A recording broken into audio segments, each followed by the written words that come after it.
Can you forgive and forget? நீங்கள் மன்னித்து மறக்க முடியுமா? உங்களால் மன்னித்து மறக்க முடியுமா? What does it mean that God remembers our sins and iniquities no more? நம்முடைய பாவங்களையும் நம்முடைய மீறல்களையும் தேவன் இனிமேல் நினைக்கவே மாட்டார் என்றால் அதன் பொருள் என்ன? அப்படி சொல்லியும் ஆண்டவர் என்ன சொல்கிறாரு? நீ எங்கேருந்து வந்தேன்னு ஞாபகத்தில் வச்சுக்க, நீ என்னென்ன வேலை செஞ்ச ஞாபகத்தில் வச்சுக்க, அதெல்லாம் மன்னித்து உன்னை சேர்த்துக்கிட்டு இருக்கேன் அப்படின்னு சொல்கிறாரு.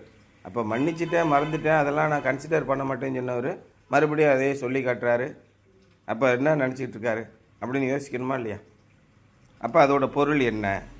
டஸ் it mean that our all knowing God can actually forget what we have done? அதன் பொருள் என்னவென்றால் எல்லாவற்றையும் தெரிந்து வைத்திருக்கிற தேவன் நம்மளை மன்னித்து மறந்து விடுவார் என்று அர்த்தமா? இஃப் காட் forgot anything, தேவன் ஏதேனும் ஒன்றை மறந்து விட்டார் என்றால் he would cease to be God. அவர் தேவனாக இருப்பதே இல்லாமல் போய்விடும். தேவனுக்கு எல்லாம் தெரியும், ஆல் ரெக்கார்ட்ஸ் ஆர் தேர். இப்போ நமக்கே நம்முடைய வாழ்வு காலத்தில் அவங்க என்ன செஞ்சாங்க, இவங்க என்ன செஞ்சாங்க, இப்போ டென்னிஸ்ட்டை கேட்டால் சொல்லிடுறோம். 6th என்ன நடந்துச்சு தெரியுமா, 5th என்ன நடந்துச்சுமா, அவன் என்ன பண்ணான் தெரியுமா, எல்லாமே நமக்கு ஞாபகத்தில் இருக்கு. அப்போல்லாம் நான் இப்படி எழுதுவேன் அப்படி. சாதாரண அற்ப மனிதர்களுக்கே பலவிதமான காரியங்கள், மனிதர்கள் செய்த துரோகங்கள், மனிதர்கள் செய்த நன்மைகள், நமக்காக உதவி செய்தவர்கள் ஞாபகத்தில் இருக்குது. தேவனுக்கு ஞாபகத்தில் இருக்காதா?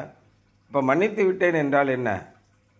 அது உடனே ஒரு கொள்கையாக எங்கள் அண்ணன் சொல்லுவார், உன்னையெல்லாம் மன்னிக்கலாம் ஆனால் மறக்க முடியாது அப்படின்னு ஒரு கொள்கையாக.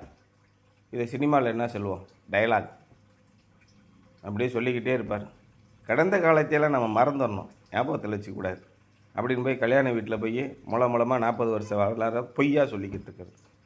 மனிதர்களாலேயே மறக்க முடியாது, தேவன் எப்படி மறப்பார்? தேவனுக்கு விரோதமான காரியங்களை நாம் செய்திருக்கும் போது தேவனுக்கு விரோதமான காரியத்திலிருந்து நான் வந்தேன் என்பது நமக்கு தெரியணும். மார்த்தாள் மரியாதை என்ன கடைசி வரைக்கும், ஏன் நான் இன்று மீட்கப்பட்டிருக்கிறேன் ஆனால் என்னுடைய பாவ நிலைமை என்னை உறுத்துகிறது, நான் இன்று செத்திருக்கணும், கடவுள் என்னை மீட்டு விட்டார், நான் ஜெயிலில் தண்டனை பெற்று 12 ஆண்டுகள் ஆயுள் தண்டனை பெற்றிருக்கணும், ஆனால் நல்ல வேளை அந்த மனுஷன் தன்னுடைய ரத்தத்தை கொடுத்து என்னை மீட்டு விட்டார். இது எப்படி நான் மறக்க முடியும்? தேவனே மறந்து மன்னித்தாலும் நான் எப்படி மறக்க முடியும்? தேவனும் மறக்க மாட்டார். அதான் என்ன, நீ எகிப்திலிருந்து வந்ததை ஞாபகத்தில் வைத்துக்கொள், கடந்த காலத்தை மறக்காதே. என்ன விதமான பாடுகளிலிருந்து நீங்கள் வந்தீங்க? நேற்று நைட்டு அதான் யோசிச்சுக்கிட்டு இருந்தேன். டென்னிஸ் மாதிரி வயசில் சாப்பாடு இல்லாமல் ரொம்ப கஷ்டப்பட்டேன். எல்லா பேருமே கஷ்டப்பட்டாங்க. சமுதாயத்தில் கொஞ்சம் பின்தங்கிய சமுதாயமாக தான் இருந்தது. வேலை வாய்ப்புகள் இந்த அளவுக்கு கிடையாது. ஒட்டுமொத்த சமுதாயமே பின்தங்கிய சமுதாய நிலையில் இருந்தது. நாங்கள் ரொம்ப அடித்தட்டில் இருந்தோம், மனிதர்களால் வெறுக்கப்பட்டும் ஒடுக்கப்பட்டும் இருந்தோம். அதாவது இன்றைக்கு கிறிஸ்தவத்திலே நாம் என்ன பேசுகிறோம் என்றால், ஒருவனுக்கு இயேசு கிறிஸ்தவ தான் சொன்னார் ரொம்ப தெளிவாக, ஒருவனுக்கு உணவு இல்லை என்றால் அவனுக்கு உணவு கொடு, ஒருவனுக்கு உடை இல்லை என்றால் உடை கொடு. மற்றபடி நீ கல்யாணத்தை 5 கோடி ரூபாய்க்கு கல்யாணம் பண்ணால் ஆளுக்கு 50 லட்சம் கொடுனா கொடுக்காத. கல்யாணம் வீடு கட்டணும், அதுக்கு நீ பணம் கொடுக்க வேண்டியதில்லை. கல்யாண செலவுக்கு, ஆடம்பர செலவுக்கு, மருத்துவமனை செலவுக்கு இன்னும் பணம் கொடுக்க வேண்டியதில்லை. அன்றைக்கி அந்த வசதியும் இல்லை. சாப்பாடுக்கு உடைக்கு மட்டுமாவது அடிப்படை தேவைகள் அதை நீ கொடுத்துருக்கணும். இயேசு ரொம்ப கண்டிப்பாக சொன்னார். நான் வஸ்திரம் இல்லாத இருந்தேன், ட்ரெஸ்ஸு இல்லாமல் இருந்தேன், நீங்கள் எனக்கு உதவி செஞ்சீங்க. நான் சாப்பாடு இல்லாமல் இருந்தேன், நீங்கள் எனக்கு ஆகாரம் கொடுத்தீர்கள்னு சொன்னார். ஆனால் எங்களுடைய சொந்தக்காரர்கள், இப்போ ஜெய்சிங் மாமா, தனசிங் மாமா, பாலசிங் மாமா எல்லா பேரும் நல்ல சௌகரியமாக இருந்தாங்க. ஒருவேளை சோத்துக்கு நாங்கள் அல்லாடிக்கிட்டு இருந்தோம். ஒருவேளை சோத்துக்கு யாருமே ஒருத்தர் சாப்பாடு கொடுக்கல. எங்கள் சித்தப்பாமார்கள் நிறைய பேர் இருந்தாங்க. எல்லா பேரும் அரசு உத்தியோகத்தில் இருந்தாங்க. ஆளுக்கு 2 பிள்ளைங்க. எங்கள் வீட்டில் 7 பிள்ளைங்கன்றனால எங்கள் அம்மாவும் அப்பாவையும் கேவலமாக பேசுவாங்க. இவங்களுக்கு இதே பிள்ளைய பக்கம் தான் வேலை அப்படின்னு சொல்லி கேவலமாக பேசுவாங்க. நாங்கள் 7 பேர் நின்னோம்னாலே எங்களை அவமானமாக பார்ப்பாங்க, ஒதுக்கி வைப்பாங்க. அவங்கெல்லாம் ரிட்ரீட்டு. என்ன ரிட்ரீட்? உயிர் மீட்சி கூட்டங்கள் நடக்கும். நாங்கள் பசியோடு நின்றுக்கிட்டு இருப்போம். எல்லா பிள்ளைங்களும் சின்ன சின்ன பிள்ளைங்க. அவங்கெல்லாம் சாப்பிட்டு ஐஸ்கிரீம் சாப்பிட்டு ஸ்வீட் சாப்பிட்டு சந்தோஷமாக இருப்பாங்க. இயேசுவை ஏற்றுக்கொண்டவர்கள், ரட்சிக்கப்பட்டவர்கள், இயேசு கிறிஸ்துவின் சபையில் இவ்வளோ துரோகமும் அக்கிரமும் நடக்கும். இது எப்படி மறப்பார் தேவன்? நான் எப்படி மறப்பேன்? இன்னும் அவர்கள் மனம் திரும்பவே இல்லை. ஒரு நாள் எங்கள் அக்கா எங்கள் சித்தப்பா வீட்டுக்கு போனார். ஜான் டேவிட் சித்தப்பா வீட்டுக்கு. எங்கள் அக்காவும் சின்ன அக்காவும் 2 பேரும் அப்போலோ ஹாஸ்பிட்டலில் ஜாயின் பண்ணுறது. ஒரு 15 நாள் அவங்க வீட்டில் தங்கினாங்க. தின்னு எல்லாத்தையும் சட்டியை காலி பண்ணுறீங்க, அரிசி வாங்குறதுக்கு காசு கொடுங்க, மிளகாய் வாங்குறதுக்கு காசு கொடுங்க, உங்களுக்கு சோத்தை வடித்து போடுறதா எங்களுக்கு வேலையா? ரட்சிக்கப்பட்ட ஜான் டேவிட் சித்தப்பாவும் கஸ்தூரி சித்தியும் சொன்ன வார்த்தைகள். இதை போய் எங்கள் அக்கா அழுதுருக்கா சர்ச்சில் போய். உடனே அங்கேருந்த ஒருத்தர் எங்கள் அக்காவுக்கு சரி நான் ரூம் எப்படியாவது வாங்கி கொடுத்துட்றேன் அப்படின்னு சொல்லி ஃபைட் பண்ணி அப்போலோ ஹாஸ்பிட்டலில் ரூம் வாங்கி கொடுத்துட்டார். உடனே எங்கள் ஜான் டேவிட் சித்தப்பா கேட்குற கேள்வி என்ன தெரியுமா? அவனுக்கு உனக்கு என்ன தொடர்பு? அவங்ககிட்ட போய் பேசுகிற யார்? ஊழியம் பண்ணுறவர்கள், ரட்சிக்கப்பட்டவர்கள் செய்த பேசுகிற பேச்சு. இன்றைக்கி வரைக்கும் அவர் மனம் திரும்பவே இல்லை. இன்றைக்கி 75 வயசாகிடுச்சு, இன்னமும் அதே புத்தியிலே தான் இருக்கிறார். எப்படி நீங்கள் தேவனுக்குள்ளாக ரட்சிக்கப்பட்டீர்கள்? உங்களுடைய துன்மார்க்கமான காரியங்களிலிருந்து நீங்கள் மீட்கப்படாமல் எப்படி தேவனை தேடுவீர்கள்? ஆண்டவர் உங்களை எல்லாத்தையும் மன்னித்து விடுவார், ஆண்டவர் பாரார் அப்படி நீங்கள் நினச்சிக்கிட்டு இருக்கிறீங்களா? அவருடைய பிள்ளைகளும் அதையே செய்கிறாங்க. அடுத்தவனை கொள்ளையடிப்பது மட்டுமே அவருடைய நோக்கமாக இருக்கிறது. உணவுக்காக நாங்கள் அல்லாடும் போது கூட உணவு கூட கொடுப்பதற்கு தயாரில்லை. இன்றைக்கு நீங்கள் யாரையாவது பார்த்தீங்கன்னா சாப்பாடுக்கு அல்லாடாங்க உடனே கொடுத்துருங்க. ட்ரெஸ்ஸுக்கு அல்லாடுனாங்கன்னா நீங்கள் எந்த உங்களுடைய வாழ்க்கையில் என்றைக்கும் உணவு, உடை, இதுக்கு நீங்கள் உடனே செய்யுங்க. இருக்க இடம் இல்லாமல் இருக்கிறார்களா, உடனே அவங்களுக்கு உதவி செய்யுங்க. ஆடம்பரமான வாழ்க்கைக்கு காசு கொடுக்காதீங்க. அன்றைக்கி ஒருத்தர் எனக்கு ஃபோன் பண்ணான், அப்போலோ ஹாஸ்பிட்டலில் என் பொண்ணுக்கு வைத்தியம் பார்க்கணும், ஒரு 3.5 லட்ச ரூபா ஆகும், அர்ஜென்ட்டாக ஒரு 2 லட்ச ரூபா தேவை, போட்டு விடுங்க. அரசு மருத்துவமனையில் அத்தனை வசதியும் கிடைக்குது, அதெல்லாம் விட்டுட்டு போனால் அதுக்கு கொடுக்காதீங்க. என் பொண்ணு கல்யாணம் வச்சுருக்கேன், ஒரு 5 லட்சம் மட்டும் கொடுத்தீங்கன்னா எப்படியாவது கல்யாணத்தை முடிச்சிடுவேன், கல்யாணம் முடித்த உடனே உங்களுக்கு பணத்தை கொடுத்துட்றேன், கொடுக்காதீங்க. ஃப்ராடு. ஏன் கல்யாணம் 50 லட்சம் பண்ணி தான் பண்ணணும்னு அவசியம் இருக்கா? சர்ச்சில் போய் பண்ணலாம், கோயிலில் பண்ணலாம், மசூதியில் பண்ணலாம், சிம்பிளாக பண்ணலாம்ல. உன்னுடைய ஆடம்பரத்தை காட்டுவதற்காக கடன் கட்டாக கொடுக்காதீங்க. ஆனால் சாப்பாட்டுக்கு வழி இல்லாமல் இருக்காங்களா, எதையுமே நினைக்காதீங்க, அடுத்த செகண்ட் வாங்கி கொடுங்க சாப்பாடு. எத்தனை பேருக்கு வேணாலும் வாங்கி கொடுங்க. உடை இல்லாமல் கிழிந்த உடை போட்டிருக்கார ஒருத்தருக்கு உடனே வாங்கி கொடுத்துருங்க. இது தேவன் சொன்னது. நான் பசியாக இருந்தேன், எனக்கு ஆகாரம் கொடுத்தீர்கள். நான் வஸ்திரம் இல்லாத இருந்தேன், எனக்கு வஸ்திரம் வாங்கி கொடுத்தீர்கள். நான் காவலில் இருந்தேன், என்னை பார்த்தீர்கள். இதையெல்லாம் நீங்கள் செய்யுங்க. ஒருத்தர்கள் உடல் நல குறைவாக இருக்கிறார்களா, நீங்கள் உதவி செய்யுங்க, அவங்கள வழி நடத்துங்க. இன்றைக்கி காலத்தில் இன்சூரன்ஸ் இருக்குது, கவர்மெண்ட் ஹாஸ்பிட்டல் எல்லா ஃபெசிலிட்டிஸ் இருக்குது, அதுக்கு உதவி செய்யுங்க. ஆனால் காசு வேறு விதத்தில் கேட்டால் கொடுக்காதீங்க. அப்போ ஆண்டவர் நீங்கள் செய்கிற அயோக்கியத்தனத்தெல்லாம் மன்னிச்சுட்டு எல்லாம் மறந்துடுவாரா? If God forgot anything he would cease to be God. அப்போ உங்களுடைய வாழ்க்கையில் நடக்கிற துன்மார்க்கமான அசுத்தமான காரியங்களை தேவன் மறக்காமல் இருப்பார், அதுக்குரிய பலனும் உங்களுக்கு கிடைக்கும். கஷ்டங்கள் வரும்போது ஐயோ என் பிள்ளை வாழ்க்கை இப்படி போச்சு, ஐயோ என் வாழ்க்கை இப்படி போச்சு, கடவுளை நான் இத்தனை வருஷம் தொழுதேனே. நீ தொழுத, ஆனால் என்ன வேலை செஞ்ச? ஆண்டவருடைய மனதில் இருக்கும். அப்படி அவர் மறந்து விட்டால் அவர் தேவனே இல்லை. The phrase remember no more means இனிமேல் நினையாதிருப்பேன் அப்படின்றது அர்த்தம் என்னென்னா hold against us no more. அந்த குற்றத்தின் பழியை நம்ம மீது சுமத்தாமல் இருப்பார். சரிப்பா, அதை நான் எடுத்துக்கிறேன், நீ போப்பா. நமக்கு டிக்கெட் வாங்காமல் உள்ள ஒரு இடத்துல பொருட்காட்சிகளை போக முடியாது. நல்லா பார்த்தீங்கன்னா இந்து நண்பர்கள் பார்த்திங்கன்னா எங்களுடைய குடும்ப நுழைய புரிஞ்சுக்கிட்டு அன்றைக்கி தேட்டரில் ஒருத்தர்லாம் இருப்பார் அங்கே சிவகாசியில். நாங்கள்லாம் ரொம்ப கஷ்டப்படுறோம் தெரிஞ்சுட்டு அவர் போ போ போ உள்ளே போ அப்படின்றார், காசே வாங்க மாட்டார். இந்து நண்பர்கள் இரக்கமுள்ளவர்களாக இருக்கிறார்கள், முஸ்லீம் நண்பர்கள் இரக்கமுள்ளவர்களாக இருக்கிறார்கள், கிறிஸ்தவர்கள் அயோக்கியர்கள், நம்பர் 1 கொலைகாரர்கள், அது கூட பிறந்த கிறிஸ்தவர்கள், உறவுக்காரர் இருக்காமல் எல்லாம் நம்மளை பற்றி எல்லாம் தெரிந்து கொண்டும் வக்கிரமாக நம்மளை பாடாய்படுத்துவார். இது நடக்குது கிறிஸ்தவத்தில். கிறிஸ்தவர்கள் ஆகிய என்ன புண்ணியம், மிக கொடூரமானவர்களாக இருக்கிறார். டெல்லியில் நம்ம என்ன பாடுபட்டோம், கடும் பனி, கடும் குளிர், வீட்டை விட்டு விரட்டுறாங்க. எவ்வளோ அவமானத்தையும் எவ்வளோ சோதனைகளையும் எவ்வளோ பாடுகளை அனுபவி கிறிஸ்தவ சகோதரர்கள் இந்த கொடுமையை செய்வார்கள். மற்றவர்கள் யாரும் செய்ய துணியாததை இவர்கள் செய்வார்கள். அப்போ எங்களை போங்க அப்படின்னு பொருட்காட்சிக்கு உள்ளே அனுப்புகிறாரு. அப்போ என்ன அர்த்தம், இந்த பிள்ளைங்க பார்த்து சந்தோஷமாக இருக்கட்டும், அந்த டிக்கெட்டு காசை நான் கொடுத்துக்கிறேன். அந்த டிக்கெட் விலையை நம்மீது சுமத்தாமல் இருக்கிறார். அதுதான் தேவன் செய்கிறார். நீங்கள் டிக்கெட் வாங்கிட்டு தான் உள்ளே போனோம், சரி போ, நான் பார்த்துக்கிறேன். இதுதான் தேவனுடைய செயல். உனக்கு தக்க தண்டனை, நீ செய்த குற்றத்திற்கு தக்க தண்டனையை உனக்கு கொடுக்காமல் நான் பார்த்து கொள்கிறேன் என்று எடுத்துக்கொள்வதுதான் அது. நமக்கு எதிராக நாம் செய்த பாவத்தை பிடிக்காமல் hold against us no more. God recalls what we have done. தேவன் நமக்கு என்ன செய்திருக்கிறார் என்பதை சொல்கிறார், ஞாபகம் வைத்திருக்கிறார். but he has done not hold it against us. அதை நமக்கு எதிராக எதையுமே செய்யாமல் நமக்கு பாதிப்பு வராமல் பார்த்துக் கொள்கிறார். He deals with us on the basis of grace and mercy, not law and merit. அவர் நம்முடைய deals with us on the basis of grace and mercy. அப்போ கிருபை இரக்கத்தின் அடிப்படையிலேயே நம்மை கையாளுகிறார். சட்டப்படி, தகுதியின்படி. இன்றைக்கி தகுதி யாரு? நீட் தகுதி, ஜேஇ தகுதி, எல்லாருக்கும் ஒரே தகுதி தான். சோத்துக்கு வழி இல்லாதவனும் அந்த பரீட்சை எழுதணும், ஆடம்பரமாக 5 கோடி ரூபா செலவு பண்ணக்கூடியவனும் அந்த பரீட்சை எழுதணும். எந்த விதமான கிருபையும் இரக்கமும் கிடையாது. இதான் இயேசு கிறிஸ்துவின் வாழ்க்கைக்கும் இந்த உலக வாழ்க்கைக்கும் உள்ள வித்தியாசம். யார் யாரெல்லாம் பாவப்பட்ட நிலைமையில் இருக்கிறார்களோ அவர்களுக்கு படிப்பதற்கு உதவி செய்து திரும்ப அவர்கள் போராடுவதற்கு தயாராகி அப்புறம் போராட செய்வது. ஆனால் நீட் எக்ஸாமினேஷன் என்ன? 5 லட்ச ரூபா செலவு பண்ணி கிராஷ் கோர்ஸ் பண்ணி பெரிய பெரிய institution, Akash institutions, an academy, Byju's, இதிலெல்லாம் 5 லட்ச ரூபா 4 லட்ச ரூபா செலவு பண்ணி நீட்டுக்கு எக்ஸாமினேஷன் ப்ரிப்பேர் பண்ண ஒரு நல்ல சீனியர் சிவில் சர்ஜன், அவருடைய பையனும் நீட் எக்ஸாமினேஷன் எழுதுவான். அன்றாடம் விளைப்புக்கு போய் டெய்லி பிழைப்பு நடத்தி படிப்பதற்கு, இருப்பதற்கு, சாப்பிடுவதற்கு கூட உணவில்லாத ஒரு பிள்ளையும் அதே குவாலிட்டியில் எழுதணும். அவங்களுக்கு எந்த சலுகையும் கிடையாது, எந்த படிப்பும் கிடையாது, எந்த கோச்சிங் கிடையாது. என்ன விதமான சமூக நீதியாக இது இருக்க முடியும்? ஆனால் தேவன் அப்படி இல்லை.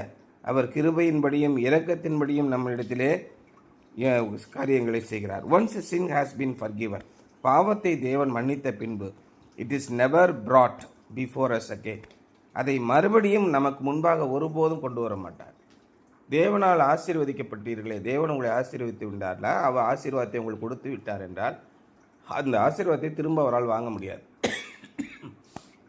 தேவன் ஒரு முறை உங்களை மன்னித்து விட்டார் என்றால் திரும்ப அந்த பாவம் உங்களுக்கு எந்த பாதிப்பையும் செய்யாது. ஆனால் நாம் செய்த பாவம், அதன் நினைவுகள் நம்மிடத்திலே இருக்கும், தேவனிடத்திலும் இருக்கும். அதற்கான காரணத்தை உங்கள் மீது சூட்ட மாட்டார் என்று பொருள். The matter is settled eternally. நாம் செய்த குற்றம், நாம் தேவனுக்கு விரோதமான நடந்த நடக்கைகள் எல்லாம் நித்திய காலமாக தேவன் பரிகாரம் செய்து விட்டார். As a pastor, I have often heard Constantly saying, well, I can forgive but I cannot forget. இதை தான் எங்கள் அண்ணன்னு சொன்னான், டைலாக் மாதிரி. அதெல்லாம் அவங்க செஞ்சதெல்லாம் நான் மன்னிச்சிடுறேன், ஆனால் மறக்க முடியாது. ஏன் மறக்க முடியாது? கிறிஸ்துவின் சிந்தையே உங்களில் இருக்க கிடவுது. அது பாட்டு ஒரு ஓரத்தில் இருந்துட்டு போகுது. திரும்ப அதை நினச்சி மறுபடியும் மன்னிப்பு கேட்டவங்கிட்டே மறுபடியும் நீ அன்றைக்கி செஞ்சலைன்னு சொன்னால் அதுக்கு என்ன அர்த்தம்? திரும்ப நமக்கு எதிராக அந்த பாவத்தை நிலைநிறுத்தக்கூடாதான் தேவனின் செயல். கர்த்தரை நீங்கள் எப்படிப்பட்டவர் என்று தெரிந்து கொள்ள வேண்டும் உங்களுடைய வாழ்க்கையில். தேவன் எப்பேற்பட்டவர். இன்றைக்கி பேதுருவில் அதான் சொல்கிறாரு, அந்த வித்து, தேவனுடைய வித்தினாலே நீங்கள் பிழைத்தவர்களாக இருக்க வேண்டும். இனி நீங்கள் அல்ல, நீங்கள் பாவத்திற்கு மரித்தீர்கள், இப்பொழுது பிழைத்திருக்கிறீர்கள். பிழைத்திருப்பதோ கிறிஸ்துவுக்கு என்று பிழைத்திருக்கிறீர்கள். பழையது நீங்கள் எல்லாமே இருக்கும், எல்லா ஞாபகத்திலே இருக்கும். அதை திரும்ப ரீகால் பண்ணாத. தேவனும் அதை செய்கிறார். Of course you cannot forget. உள்ளபடி உங்களால் மன்னிக்க முடியாதான்? ஐ யூஸ்வலி ரிப்ளை, நான் வழக்கமாக அதான் சொல்வேன், the more you try to put this thing out of your mind, the more you will remember it. அப்போது எந்த அளவுக்கு அதிகமாக இந்த காரியங்களை உங்களுடைய மனதிலிருந்து விலக்கி வைக்க நீங்கள் நினைக்கிறீர்களோ அந்த அளவுக்கு அது உங்களுடைய மனதிலே தோன்றிக்கொண்டே ஞாபகம் வந்து கொண்டே இருக்கும். But that isn't what it means to forget. அப்போ மறந்துவிடு என்பதன் பொருள் அதுவல்ல. Then I go on to explain that to forget means not to hold it against the person who has wronged us. அவர்கள் செய்த துன்மார்க்கமும் அவர்கள் செய்த அக்கிரமும் நமக்கு முன்பாக இருக்கும். ஆனால் அதற்காக அவர்களோடு நீங்கள் பேசாமல் இருந்து இப்பொழுது அவர்களை பகைக்காதீர்கள். பகைப்பது உங்களுக்கு தப்பு. அவர்களோடு அன்பாக பழகுங்கள். சரி, அந்த காலத்தில் நடந்துச்சு, எல்லாத்தையும் மன்னிச்சிடுவோம் ஐயா, அதுக்காக நம்ம திரும்ப பேசிக்கிட்டா இருக்குது. அதை செய்யாதீங்க. நீங்கள் மன்னித்து விடுங்கள். எல்லாரோடும் அன்பாக பேசுங்கள். எல்லாரையும் அரவணைத்து செல்லுங்கள். அவர்கள் செய்தது போல அவர்களுக்கு நான் செய்வேன் என்று சொல்லாதே. பழிக்கு பழி செய்வேன் அப்படின்னு சொல்லாத. கர்த்தரே அதை செய்வார். நீ தேவனுடைய பிள்ளையாக அமைதியாக எல்லாரிடத்திலும் அன்போடு இரு. எல்லாத்துக்கும் என்னென்றதெல்லாம் தேவன் செய்தாரோ அதை நீயும் செய். உங்கள் தேவன் பரிசுத்தராக இருக்கிறது போல நீங்களும் பரிசுத்தராக இருங்கள் தான் பேதுரு இன்னைக்கு சொல்கிறார். அப்போ யாருக்கு விரோதமாகவும் எவ்வளவு துரோகம் பண்ணவர்கள் வந்தாலும் வாங்க சாப்பிடுங்க. இப்போ எங்கள் அண்ணனே வீட்டுக்கு வந்தார், நீ நம்ம அயோக்கியன் அப்படி இப்படின்னு சண்டையாக போட்டோம்.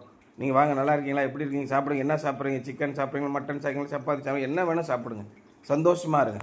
எல்லாரோடைய இன்முகத்தோடு நம் புகைப்படம் எடுத்துக்கொள்ள வேண்டும். எல்லாரோடைய மகிழ்ச்சியாக இருக்கணும். பழைய காரியங்களை முன்னிறுத்தக்கூடாது. ரைட்? செஞ்சாங்க, அவங்க உண்மைதான், எல்லாமே உண்மைதான். அதற்காக இன்று நான் பழி வாங்குவேன் என்று பழிவாங்குதலும் பொறாமையும் வக்கிரமும் வஞ்சகமும் நம்ம மனதிலே இருக்கக்கூடாது. அதான் ரொம்ப முக்கியம். அதை அப்படியே ஓரத்தில் வைப்பா. ஆமாம், அந்த காலத்தில் செஞ்சாங்க தான், எல்லாம் உண்மைதான்ப்பா, ஓரத்தில் வச்சிரு. But that isn't what it means to forget. Then I go on to explain that to forget means not to hold it against the person who has wronged us. We may remember that others have done, but we treat them as though they never did. மற்றவர்கள் செய்தார்கள் தான், அக்கிரமத்தை செய்தார்கள் தான், ரொம்ப கொடூரமான காரியங்களை செய்தார்கள் தான், சாவுக்கு ஏதுவான காரியங்கள். எங்கள் அம்மாவோட பிள்ளையை வளர்க்க முடியல. 2 பேரை கொண்டு போய் தூத்துக்குடியில் விட்டாங்க, 2 பேரை கொண்டு போய் மதுரையில் விட்டாங்க.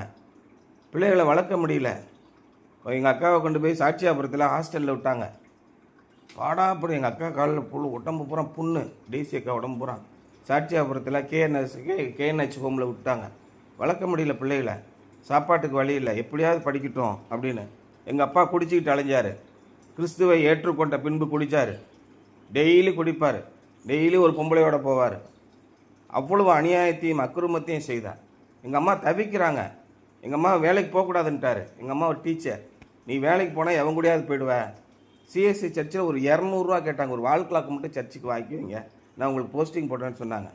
நீ அங்கே போனால் எவன் கூடயாவது போயிடுவேன். ஏன்னா இவர் ஊர் மேய்ச்சிக்கிட்டு இருந்தார். பிள்ளைகள் அத்தனை பேரும் சோத்துக்கு வழி இல்லாமல் தவிச்சாங்க. எங்கள் சித்தப்பாமார்கள், எங்கள் மாமாமார்கள்லாம் ஏளனமாக சிரித்தார்கள். எங்கள் வீட்டுக்கு வர்றதே நிறுத்திட்டாங்க. உயிருக்கு போராடி கொண்டு இருந்தோம், தவிச்சோம், உதவி செய்யலை. இன்றைக்கி நம்ம பழி வாங்கக்கூடாது, எல்லாரோடையும் அன்பாக பேச வேண்டும். எவ்வளவு துரோகமான காரியங்களை செய்தார்கள் கிறிஸ்தவர்கள். அதுக்காக நீங்கள் அவங்கள மன்னிக்க மாட்டேன், மறக்க மாட்டேன் சொல்லாதீங்க.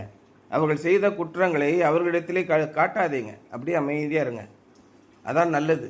அதுதான் இயேசு கிறிஸ்து சொல்கிறார். இன்றைக்கும் என்ன சொல்கிறார்? We may remember what others have done, but we treat them as though they never did. அவங்க இந்த மாதிரிலாம் செய்யலைங்கிற மாதிரி நடந்துக்கணும். வாங்க வீட்டுக்கு வாங்க, எங்கள் வீட்டில் வந்து தங்கிடுங்க, உங்களுக்கு சாப்பாடு கொடுக்குறேன், எல்லாத்தையும் கொடுங்க. நீங்கள் ஜீவனுள்ள தேவனுடைய பிள்ளைகள், இங்கே உயிருள்ள கிறிஸ்தவர்களாக இருக்கிறீர்கள். அன்றைக்கி சொன்னாங்கல்ல, ஒரு வீட்டுக்கு ஒருத்தங்க வரும்போது அந்த வீடு நார் இருந்தால் அங்கே புணங்கள் தான் இருக்குது, உயிருள்ள மனிதர்கள் இல்லை. உயிருள்ள மனிதர்கள் இருந்தால் அங்கே வீடு ஜோடிக்கப்பட்டு அனைவருக்கும் மகிழ்ச்சியான ஒரு காரியமாக இருக்க வேண்டும். அதைத்தான் தேவன் சொல்கிறார். நீங்களும் அதைத்தான் செய்ய வேண்டும். How is this possible? இது எப்படி சாத்தியமாகும்? It is possible because of the cross. For there is God, there God treated his son as though he had done it. இது எப்படி சாத்தியமாகும்? ஏதோ இயேசு கிறிஸ்துவ வந்து சகல அக்கிரமங்களையும் செய்த மாதிரி தேவன் அவரை அடித்து ரத்தம் சிந்த சொட்ட வடியை சாகடித்தார். நமக்காக, நாம் செய்த அக்கிரமங்களுக்காக, நம்முடைய உறவினர்கள் செய்த அக்கிரமங்களுக்காக நாம் அவர்களை பழிவாங்க வேண்டும் நினைக்கிறோம் இல்லையா? அந்த தண்டனையை அவர் அனுபவித்து விட்டார். அதனால் அவர்களை பழிவாங்காத. இன்றைக்கு அவர்களை பார்த்தீர்களே, அவர்களிடத்தில் இன்முகமாக பேசுங்கள், அவர்களை ஆசீர்வதியுங்கள், சந்தோஷமாக இருங்க, நீங்கள் நல்லா இருக்கணும்னு சொல்லுங்கள். அதுதான் உண்மை. His son as though he had done it. Our experience of forgiveness from God makes it possible for us to forgive others. தேவனோடு கூட நெருங்கி பழகும்போது என்னாகும்? நிச்சயமாக உங்களால் அதை செய்ய முடியும். ஏன்னா இயேசு கிறிஸ்துவின் அன்பு அவ்வளோ பெரியது. நம்மை மீட்டு கொண்டு நமக்கு சமாதானத்தை கொடுத்து நமக்கு ஆசீர்வாதத்தை கொடுத்துருக்கிறார் இல்லையா? அவர்கள் கொடூரமானவர்கள் தான். ஆனால் இன்றைக்கு நாம் அவர்களிடத்திலே பகையையும் பழிவாங்குதலையும் வஞ்சகத்தையும் எரிச்சலையும் பொறாமையும் வைத்திருக்கக்கூடாது. சகலவித அன்போடும் சகலவித நற்கனிகளோடும் நீங்கள் பழக வேண்டும். எப்படி சாத்தியம்? இயேசு கிறிஸ்து அவர்களுக்காகவும் எனக்காகவும் அவர்கள் செய்த துரோகத்தையும் நான் செய்த துரோகத்தையும் மன்னித்து விட்டார். அதான் ரொம்ப முக்கியம். God declares, எபிரேயர் 8ஆம் அதிகாரம் 12ஆம் வசனம், We forgive their wickedness, I will forgive their wickedness and will remember their sins no more. நான் அவர்களுடைய துன்மார்க்கத்தை மன்னித்து அவருடைய பாவங்களை இனிமேல் நினையாதிருப்பேன் என்று கர்த்தர் சொல்கிறார். Action. If someone has wronged you and you have not forgiven him or her, ஒருவர் உங்களுக்கு விரோதமாக அக்கிரமங்களையும் அநியாயங்களையும் செய்தும் நீங்கள் அவர்களை இன்னும் மன்னியாமல் இருந்தால், write on a piece of paper what that person did to you. அவர் என்னத்தை செய்தார் என்பது ஒரு பேப்பரில் எழுதுங்க. In prayer talk to God about it, and then tear the paper into shreds as a symbol of forgetting and forgetting. ஒரு பேப்பரில் எழுதி அதை கிழிச்சு போட்டு குப்பையில் போட்டுருங்க. அதை மன்னித்து விட்டேன், மறந்து விட்டேன் என்று. உங்களுக்கு மறதியும் ஞாபகத்தில் தான் இருக்கும் அவர்கள் செய்த துரோகம். உங்களுடைய நண்பர்கள் செய்த துரோகம் ஞாபகத்தில் இருக்கும். அதற்காக பழிவாங்காமல் இருங்கள். தேவன் உங்களுக்காகவும் எனக்காகவும் கொடுமையான மரணத்தை அடைந்திருக்கிறார். அந்த மரணத்தின் அன்னைக்கு நீங்கள் மறக்க வேண்டாம், மனசில் வச்சுருங்க. ஆனால் மறக்கவே முடியாது, தேவனாலும் மறக்க முடியாது, நம்மளாலும் மறக்க முடியாது. ஆனால் அதற்காக அவருடைய குற்றத்திற்காக என்ன கொடுமை பண்ணா அப்படின்னு இன்றைக்கி நீங்கள் நினைக்காதீங்க. இன்றைக்கி நீங்கள் அன்போடு பழகுங்கள். தேவன் யார் என்பதையும் இயேசு கிறிஸ்து எவ்வளோ அன்பாக இருப்பவர் என்பதையும் அவர்களுக்கு காட்டுங்க. ஸ்வீட்டு கொடுங்க, சந்தோஷப்படுங்க. அதான் நீதிமொழிகள் அன்றைக்கே சொன்னான் 5000 வருஷத்துக்கு முன்னாடி. உன் சத்துரு பசியாக இருந்தால் அவனுக்கு ஆகாரம் கொடு, சாப்பிட சொல்லு, நல்லா சந்தோஷமாக இருக்க சொல்லு. உன்னிடத்துல நீ பழி வாங்கி விடாதே. உங்கள் சத்துருக்களை ஆசீர்வதியுங்கள், உங்கள் சபிக்கிறவர்களை நீங்கள் என்ன பண்ணுங்க. அதான் இயேசு சொன்னார். அந்த மாதிரி ஒரு குணம் வந்தால் என்ன போட்டிருக்கு? எபிரேயர் 8:12. நான் அவர்கள் அநியாயங்களை கிருபையாய் மன்னித்து அவர்கள் பாவங்களையும் அக்கிரமங்களையும் இனி நினையாமல் நான் அவர்களை கிருபையாய் மன்னித்து அவருடைய பாவங்களையும் அக்கிரமங்களையும் இனி நினையாதிருப்பேன். அதே மாதிரி உங்களுடைய தேவனுடைய வித்து உங்களில் இருக்கிறது, நீங்களும் அதே மாதிரி இருங்கள். அதான் இயேசு கிறிஸ்துவனுடைய போதகம். இதுதான் இன்றைக்கு நம்முடைய சிந்தனை. என்ன பண்ணுறது? Can you forgive and forget? உங்களால் மறந்து மன்னிக்க முடியுமா? யோசனை பண்ணி பாருங்கள். அதுதான் இன்றைய சிந்தனை. சரியா?